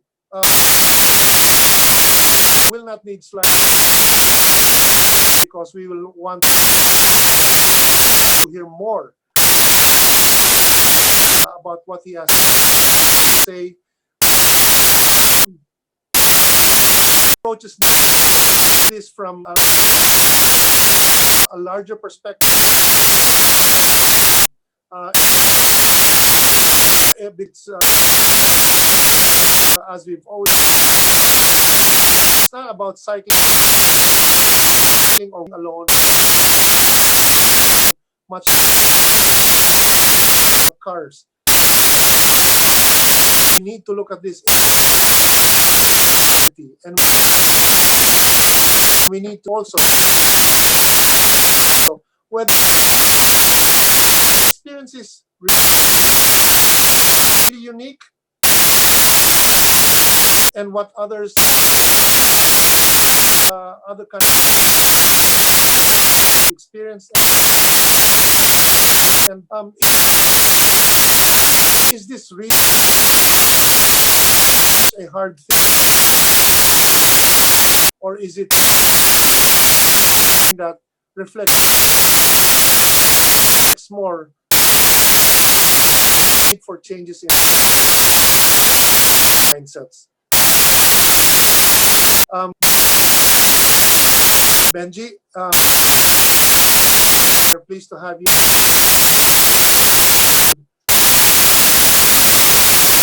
I'll stop talking here, and we're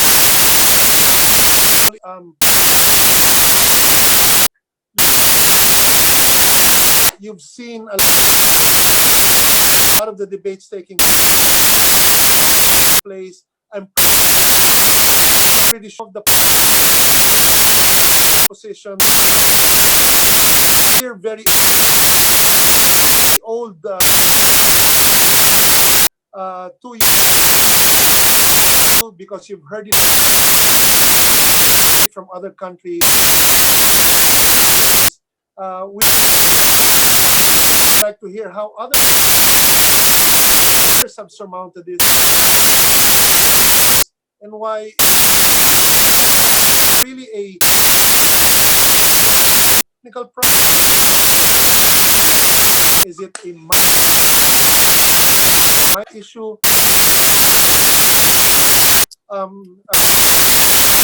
Is it a democratic issue as well? Is it all together?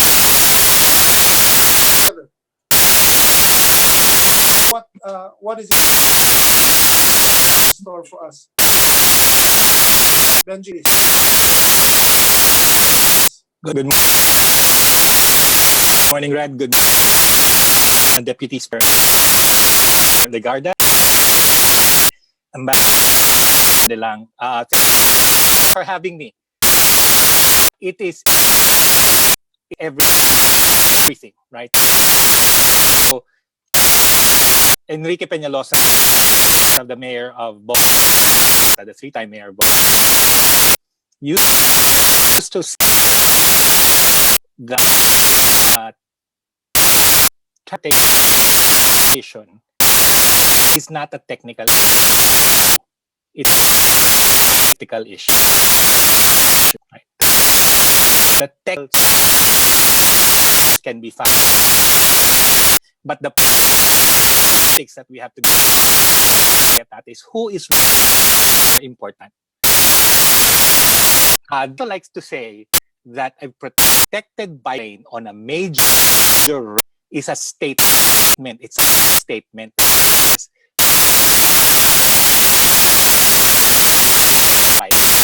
As in infrastructure, as people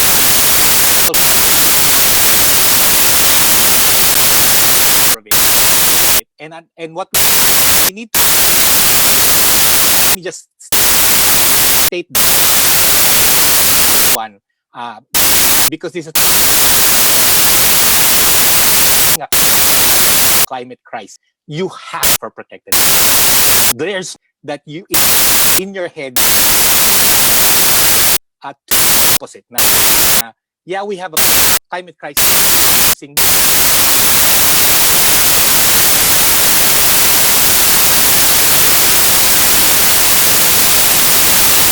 The planet has an existential change built out affected by climate and no to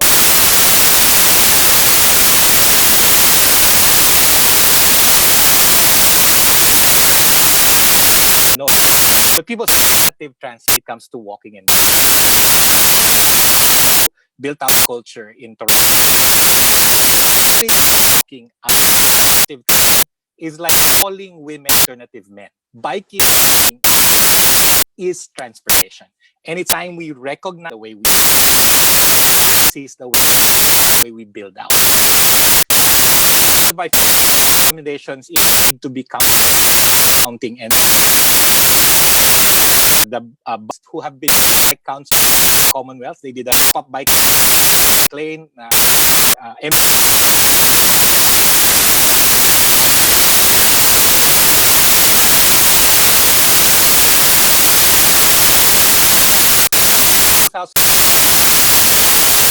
number of all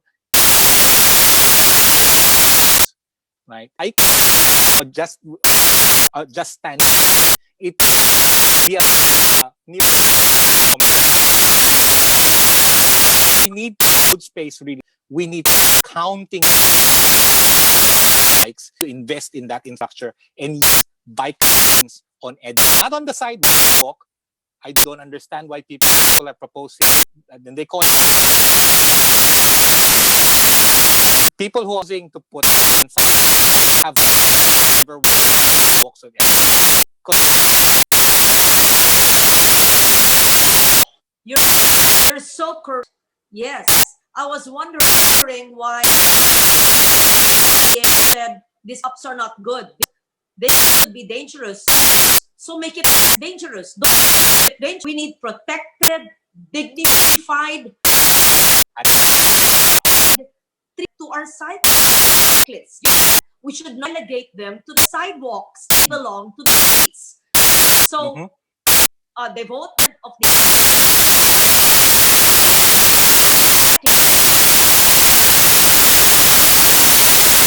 dignified should apply to cyclists, to pedestrians.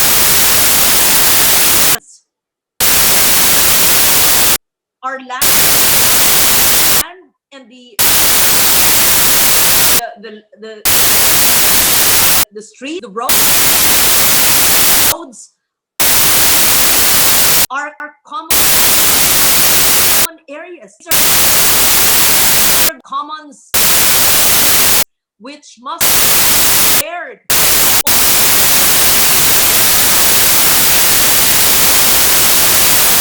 And walk for 5 kilometers for just like who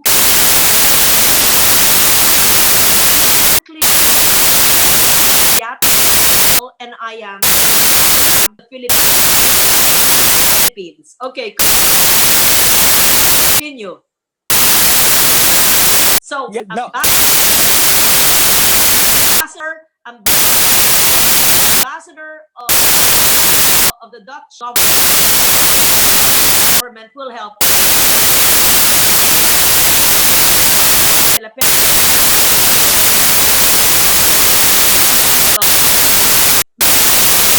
May I have you in our rescue pro bono anime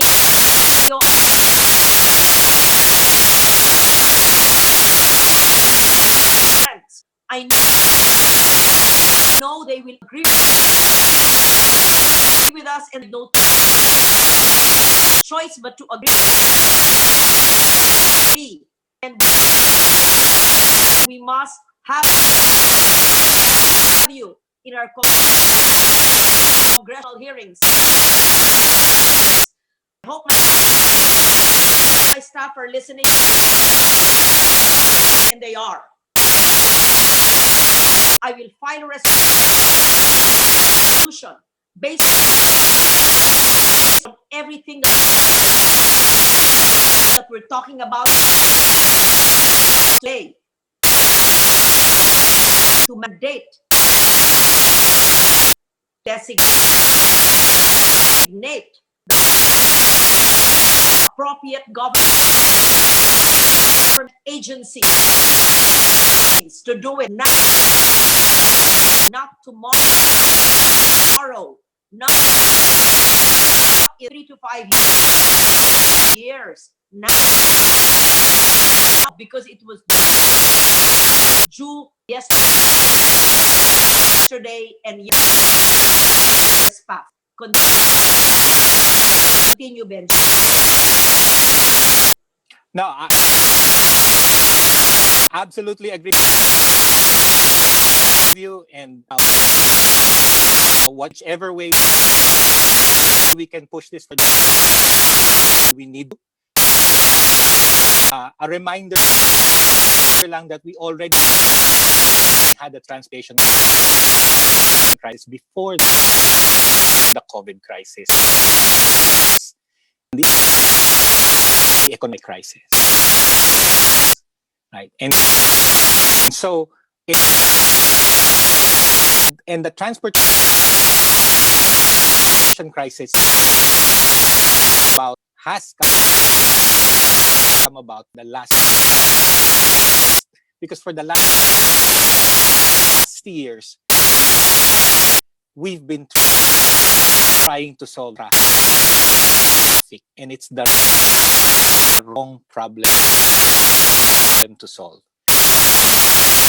Traffic is a symptom.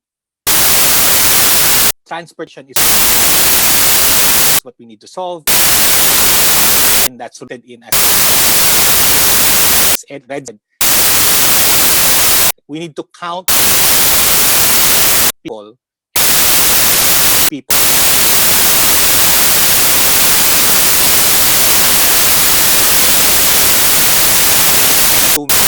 side, tapos may no structure that people are that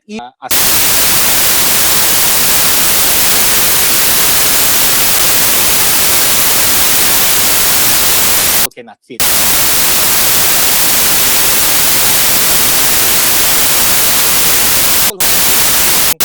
Walk are not of the national transport policy, calling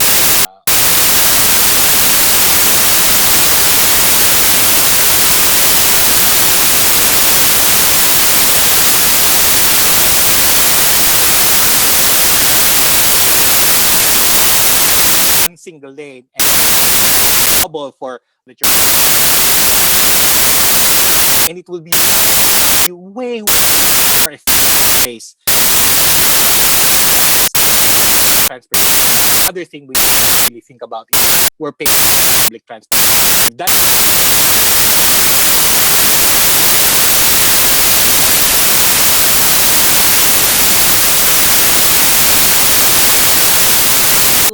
state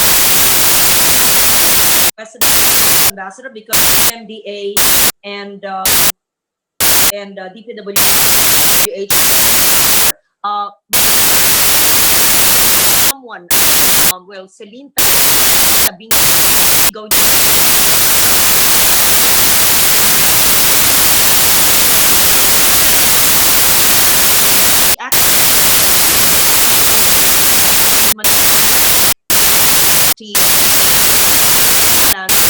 I also, before we actually have the video of on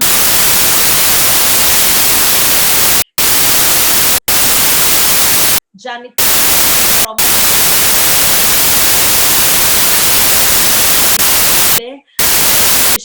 at Rizal, and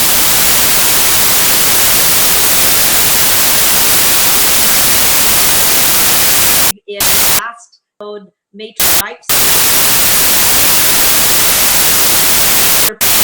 if not so ay ni ayan yung bisikleta bag ko sana pala pento nagsasalita siya o sige Okay po. Salamat yun ang sa rights. Maraming salamat po sa inyong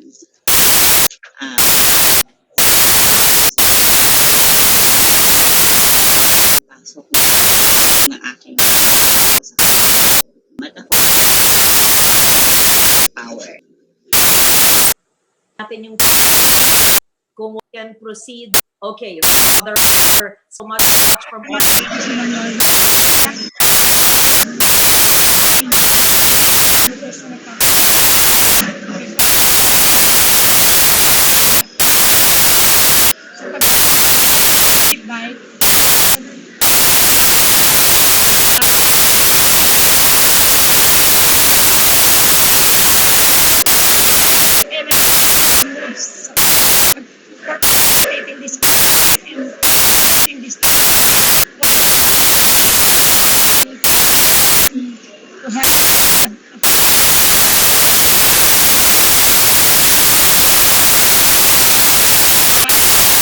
gamitin means of transportation pa sa akin.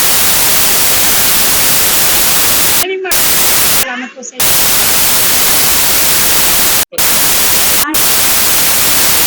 Mary Ann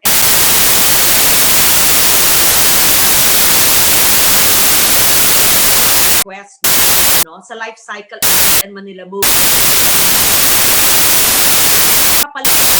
May kapalit yan.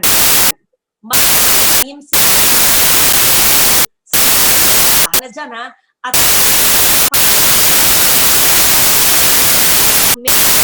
mga na-receive kulong nanu Sonia may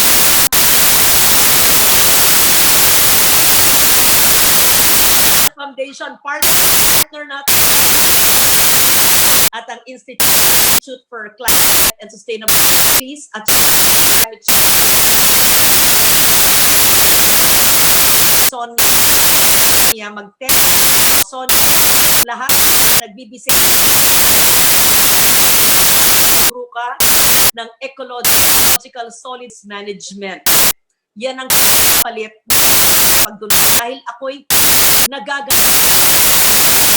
so na magdo-donate pa ako ng cycles or talagang gustong-gustong mag or teacher or maski sunod dus mo na mas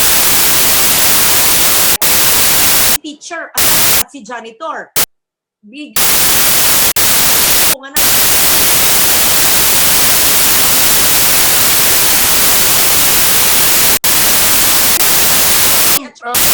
San Juan we'll make sure for that will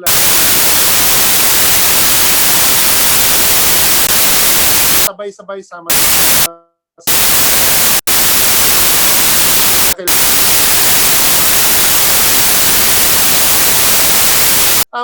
our next,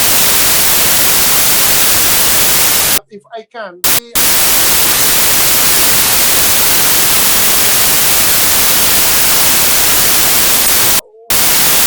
I think positions very logical, which I think Deputy Speaker will really would hear proposal because the will be in the responsibility.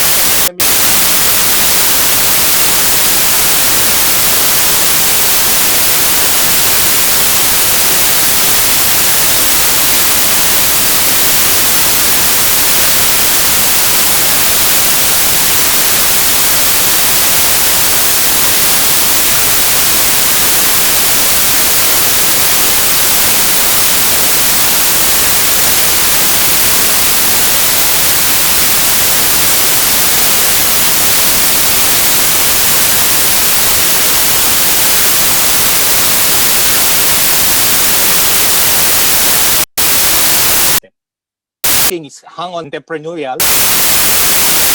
ng drivers.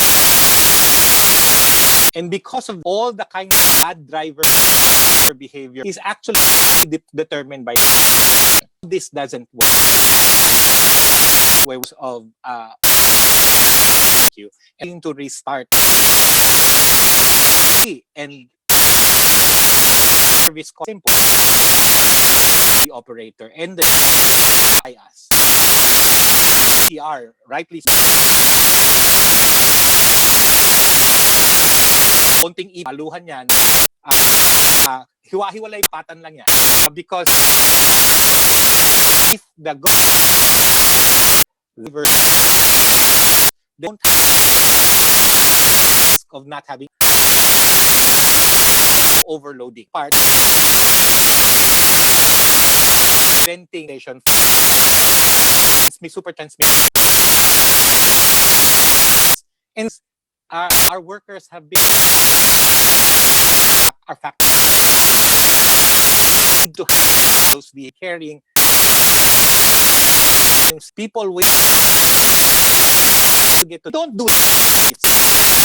They don't do that nothing else to do at home. They do that because they earn a living. Drivers and our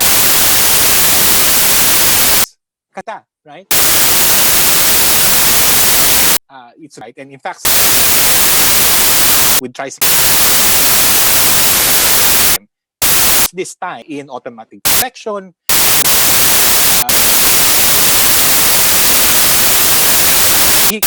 and then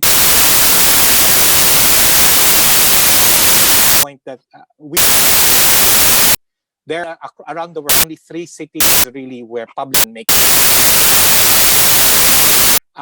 is not important.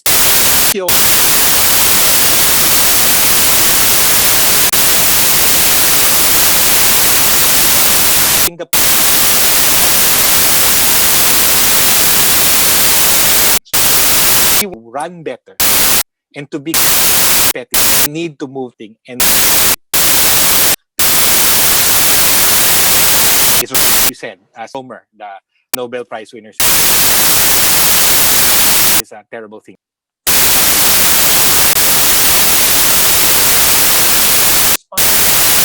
And from you. So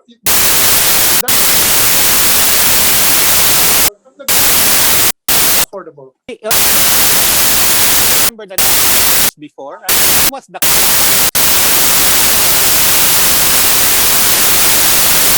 5 yun yung eka and that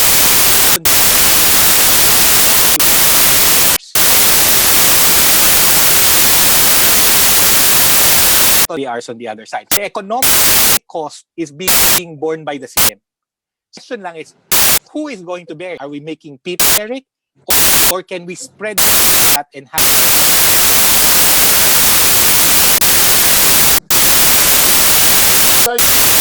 collect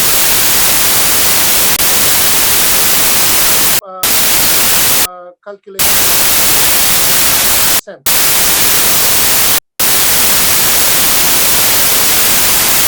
so mga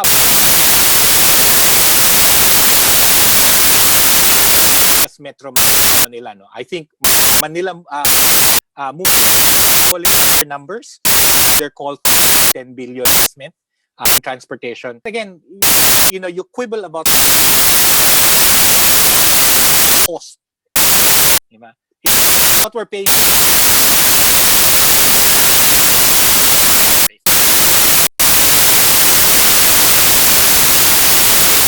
And so I'll to the next speaker, Celine Tabinga, or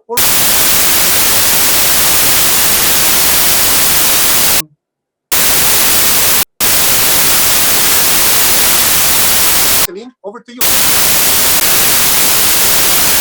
And next slide. I'll be sharing briefings of the Act for Climate and Partnership with and active mobility called first to sport that may or so active mobility or ang reason why we need is perception nila. So we can measure here naman where are they and what they traverse. Surveyed on for November. So we were able to from 400 next. So ito po yung and as you can see, our city, Macau and such, and so you have an travels an average 8 kilometers to common on the so found out that on commute. So out of percent of bike owners, percent of those 3 weeks of the study opinions and views with regards to the walking respective spot in walking concern. And ayon sa levels of the quality of site and majority to support both. Additionally, was half na of trip facilities, shower rooms in common for work, na especially for bike. And then as the cycling and walking, ang number one for both case health reasons. Doon ang we also asked to give us two changes that they want and lumala both modes as well as ang number one in mga response. Following that, sir, and more example for cycling and rotating second facilities for walking naman in second for illegal. So we also traverse. You can see that as yellow green line, then most to the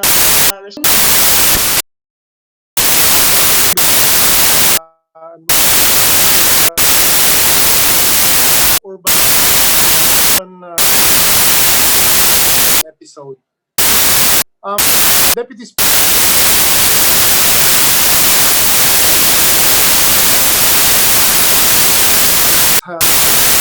is having a little bit of difficulty.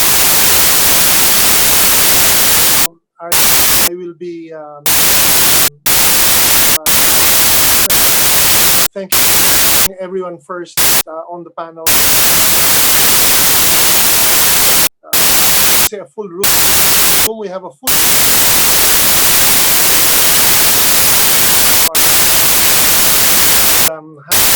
able to join.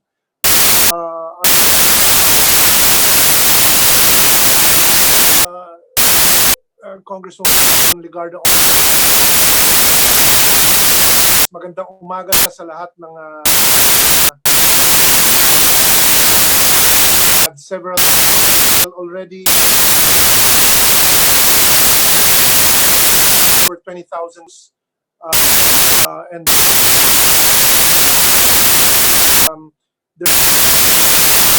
there's been great big viewership as well.